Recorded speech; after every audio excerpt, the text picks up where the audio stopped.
पश्चिमी उत्तर प्रदेश संयुक्त व्यापार मंडल के महानगर अध्यक्ष उदित मोहन गर्ग ने कहा कि यूपी में जो आज शराब के ठेके खोले हैं, ये सरकार की दोहरी नीति है।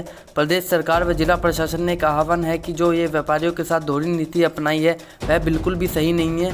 दूध व किराने की दुकानों का समय सुबह 7 बजे से 11 बजे तक का है और शराब की दुकानों का समय पूरे दिन का है। उन्होंने कहा कि सरकार को ये दोहरी नीति व्यापारियों के साथ नहीं अपनानी चाहिए। गाजियाबाद से सिटी न्यूज़ के लिए विशाल रावत की रिपोर्ट। मैं उदित मोहन गर्ग, महानगर अध्यक्ष, पश्चिमी उत्तर प्रदेश संयुक्त उद्योग व्यापार मंडल। आज आपने देखा होगा प्रदेश सरकार ने शराब के ठेके खोल दिए हैं, बाकी व्यापार सब बंद है। क्या कहना चाहेंगे शराब के ठेकों को लेकर? मेरा अपनी उत्तर प्रदेश सरकार से और जिला प्रशासन से एक आह्वान है व्यापारी होने के नाते कि जो ये दोहरी नीति अपनाई गई है व्यापारियों के लिए कि सुबह 6 से 11 बजे तो खुलेंगी दूध दही की और किराने की दुकानें, जो कि आदमी सुबह सुबह जल्दी उठ के भागता है, निकलता है और इतनी देर में दुकानें बंद हो जाती हैं। और फिर होता क्या है कि अगर 11 बजने में 2 मिनट भी हो जाए तो पुलिस प्रशासन आता है और एकदम लाठी चार्ज करने की स्थिति में तैयार हो जाता है। तो व्यापारी बहुत इज्जत की रोटी खाता है, उस पर इस तरीके से दंडनीय अपराध बहुत गलत है। उसके अलावा 10 से 7 बजे का एकदम से आज से ये निर्णय आ जाना कि शराब की दुकानें खुलेंगी, इससे तो व्यापारी में एक बहुत बड़ा अंतर पैदा हो गया है। व्यापारी में क्या हम वो व्यापारी नहीं है जो राजस्व देते हैं? क्या वही व्यापारी हैं जो राजस्व देते हैं? अगर वो भी सरकार के द्वारा दिए गए सरकारी ठेके हैं तो हम लोगों ने भी जीएसटी के रजिस्ट्रेशन सरकारी किए हुए हैं, हम भी राजस्व देते हैं, वो भी राजस्व देते हैं। ये बात समझनी होगी जिला प्रशासन को और हमारी उत्तर प्रदेश सरकार को कि अगर आपको शराब के ठेके खोलने हैं तो वो उसका भी समय वही होना चाहिए जो समय ऑलरेडी दूध दही और किराना की दुकानों को खुला हुआ है।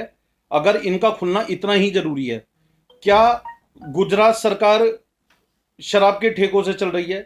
क्या बिहार की सरकार शराब के ठेकों से चल रही है? मेरा ये कहना है, क्या उत्तर प्रदेश का नागरिक और 10-15 दिन 20 दिन जब तक ये कोरोना का माहौल शांत नहीं हो जाता, क्या शराब के ठेके इतनी जल्दी खोले जाने जरूरी थे?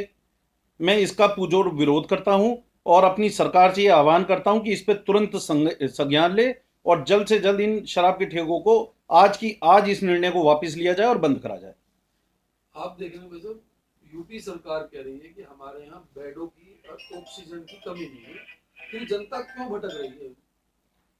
ऑक्सीजन और बेडों की कमी, अभी तरफ प्रेस कॉन्फ्रेंस चल रही है। ऑक्सीजन और बेडों की कमी जब नहीं थी, जब आदमी इस लेवल पे बीमार नहीं था। लेकिन साल भर पहले कोरोना आया और आज उसे 1 साल बीत गया, फिर से कोरोना आया है। हमारी सरकार ने हम व्यापारियों के लिए, हम आम जन के लिए इस बीच में कोई नई सुविधाएं मुहैया नहीं कराई, जिसकी वजह से जन भटक रहा है आज की डेट में। और हमें जो सुविधाएं मिलनी चाहिए, हॉस्पिटल्स मिलने चाहिए, दवाइयां मिलनी चाहिए, वैक्सीनेशन मिलनी चाहिए, उसकी जगह हमें शमशान घाट मिल रहा है, जिसका सरकार को तुरंत संज्ञान लेना चाहिए। आप देख रहे हैं कि वैक्सीन के लिए कल खूब लाइनें लगी, वहां सोशल डिस्टेंसिंग की धज्जियां उड़ाई गई, उसमें क्या कहना चाहिए? वैक्सीनेशन 18 से 45 साल वालों को लगाई जा रही है, अच्छी बात है, लेकिन अभी जो लोग 45 से ऊपर के हैं उन्हें ही वैक्सीनेशन पूरी तरीके से उपलब्ध नहीं है। मेरी नज़र में ऐसे 50 लोग हैं जो अभी तक 45 साल से ऊपर की एज के हैं और उन्हें ही वैक्सीनेशन अभी नहीं मिली है। तो मुझ जैसे एक सामाजिक आमजन कार्यकर्ता को जब इतनी लोगों के फोन आ रहे हैं तो ये सोचने का विषय है कि 18 से 45 वाले लोगों में कितनी ज्यादा कोतवाल होगी। भीड़ तो लगेगी ही, लेकिन उसका एक तरीका बनाया जाना चाहिए था। इतने सारे बहुत बड़े लेवल पे सेंटर बनाए जाने चाहिए थे, एक तरीके से सारे काम को करा जाना चाहिए था। आरटी-पीसीआर टेस्ट तक मुहैया नहीं है हम लोगों के लिए, उस पर भी आदमी पर आदमी चढ़ रहा है। ये व्यवस्थाएं एक पूरे मैनेजमेंट के साथ लागू होनी चाहिए और समय से लागू होनी चाहिए, ऐसा हमारा सरकार से आह्वान है। आप व्यापार मंडल से जुड़े हुए हैं, पदाधिकारी भी हैं, व्यापार मंडल क्या सेवा कर रहा है कोरोना काल में? कोरोना काल में हम लोगों को सैनिटाइजर दे रहे हैं और हम लोगों ने एक किट तैयार करी है जिसमें हम आटा, दाल, चावल और चीनी, सरसों के तेल की एक शीशी, ये सब एक पैकेट तैयार करके और लगभग 2000 पैकेट अभी तक 3 दिन के अंदर अंदर अलग अलग बस्तियों में जाके, और यहाँ तक कि हम शमशान घाट पे भी जो लोग बैठे हैं उन्हें भी पानी की पेटी ले जाके वहाँ सुविधा उपलब्ध करा रहे हैं। लेकिन जो एक तरीका होना चाहिए, सरकार की तरफ से ये चीज़ें मुहैया होनी चाहिए, वो ऐसा कुछ देखने को नहीं मिल रहा है। लेकिन हमारी तरफ से समाज का आदमी आगे आ रहा है और एक दूसरे की मदद कर रहा है, और पूरी तरीके से हम लोग हर व्यापारी की, हर व्यक्ति की मदद करने को आगे हैं, तत्पर हैं। कोरोना में क्या संदेश देना चाहेंगे अपने देशवासियों को? कोरोना में मैं यही संदेश देना चाहूँगा कि लोग बहुत ज़रूरत पड़ने पे ही घर से बाहर निकलें और किसी भी अंधविश्वासी बातों पे ध्यान ना दें।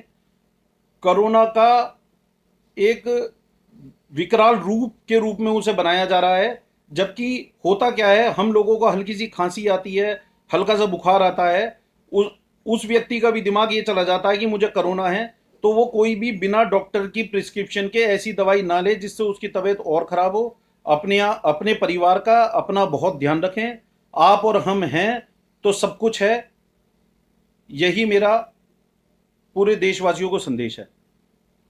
कल परसों जो है ईद है, तो ईद के उसमें आप क्या मुस्लिम भाइयों को क्या संदेश देना चाहते हैं? मैं अपने भाइयों को ये संदेश देना चाहता हूँ, उन्हें ईद की बहुत मुबारक देना चाहता हूँ, और उनसे भी ये आह्वान करना चाहता हूँ कि ईद पे वो भी अपने घरों से उतना ही बाहर निकलें जितनी ज़रूरत हो, और अपने त्योहार को बहुत अच्छे से मनाएं। सबको ईद की बहुत बहुत मुबारक बधाइयाँ।